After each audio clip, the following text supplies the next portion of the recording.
What do you think as you look at a player like that, and when a player gets paid the way they did, and you look at development? Speaking of money, I don't care what players make. I'd like to think that the players, and particularly in 1964, in an All-Star game in Boston Garden, the old Boston Garden, the players got together and said, "We're not going to play this game unless you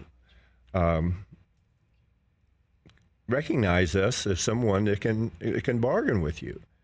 And the owner of the Lakers then came into our locker room. Elgin Baylor and I were on the All-Star team.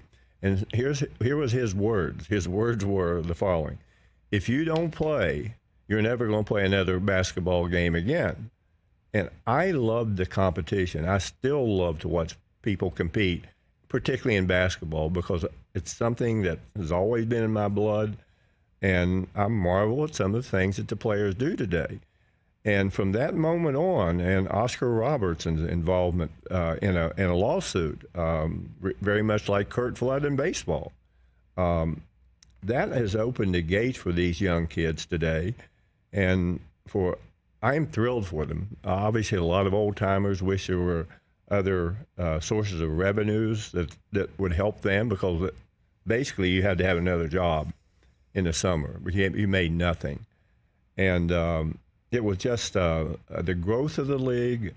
I'm thrilled for the players today, for the incoming players, but they must realize that only 440 of them are going to be involved at the NBA, and really a chance at this piece of the pie. It's a profession today. It's not just something that people did because they like to compete.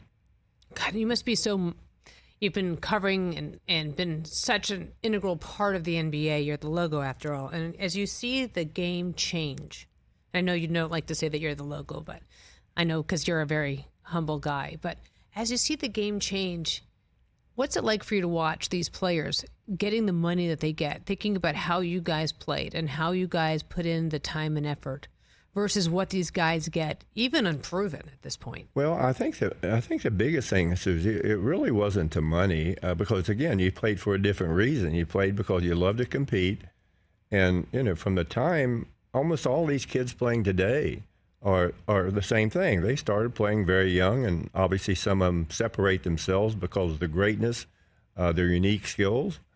But I never really thought about the money, because an owner would come to you and he'd say, "Okay, we're offering you a 2-year deal," and you had no agents, no one to represent you, and they wouldn't even talk to an agent or somebody, even a lawyer. They wouldn't even talk to them, and it was take it or leave it.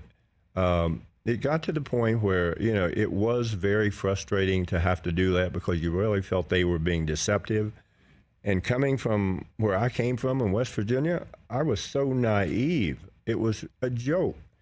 But today now, the thing that I look at today, I marvel at all the medical treatments and how they measure where an athlete is today physically as compared to yesteryear. That, to me, to walk away from the game with no, bad knees or whatever injuries they had, I'm fortunate. At 85 years of age, I don't have any of those problems, and I had a lot of stuff that happened to me. But again, I knock on wood all the time. I'm pretty darn healthy for my age. Catch the Rich Eisen Show every single day on the Roku channel, 12 to 3 Eastern, for free.